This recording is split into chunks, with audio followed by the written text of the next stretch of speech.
Today, I want to share a few simple but powerful clinical pearls about toxins and the gut microbiome. Let's start with something important. Your gut microbiome is in constant contact with your environment. What you eat, what you drink, the air you breathe, and all the other chemicals you're exposed to on an everyday basis. Toxins, unfortunately, are not rare. They're part of modern life. We have 84,000 chemicals produced in the United States soil every year. And here's the first key insight. Toxins don't need to kill gut bacteria to cause harm. Many toxins change how bacteria behave. They switch the microbes' growth patterns, they disrupt bacterial communication, they slowly push the ecosystems out of balance. And this is why some people are eating well, they're taking supplements that are beneficial, like spore-based probiotics, for example, and still they don't feel better. The environment inside the gut now is off because of these toxins. So to improve the growth patterns of your microbiome, you need to remove that part.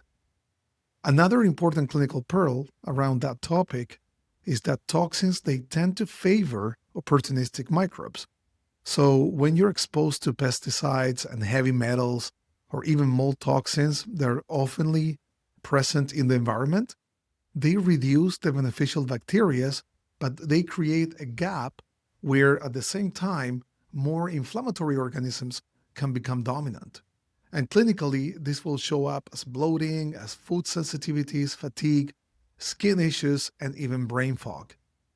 These are not just random symptoms. They're created by an opportunity that was led by the exposure to toxins on a day-to-day basis. Another critical point that is in the stress microbiome, an imbalanced microbiome produces more endotoxins. Now, when gut bacteria are under toxic pressure, they will release more levels of lipopolysaccharides, especially exclusively the gram-negative types. And if the gut barrier now is weakened, which is also another consequence of exposure to toxins, these endotoxins are going to enter the circulation. This drives systemic inflammation, hormonal imbalance, and immune dysregulation. So this is no longer just a gut issue. It becomes a whole body problem. And this is something that is oftenly overlooked. Now, toxins slow down also the microbiome recovery rate. So when you are getting exposed on a day-to-day basis, the gut will struggle to rebuild the normal patterns that are needed to stay healthy and thriving. This is why many gut protocols will stall or fall. And you're trying to heal the system, but the insult is still present there. So when we see gut health, we need to consider all these factors to become efficient in everything we're trying to achieve.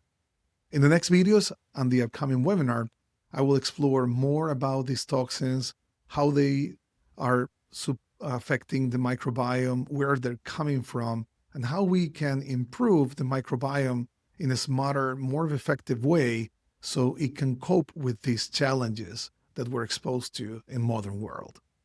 If gut health has been a missing piece for you, this is something you don't want to miss.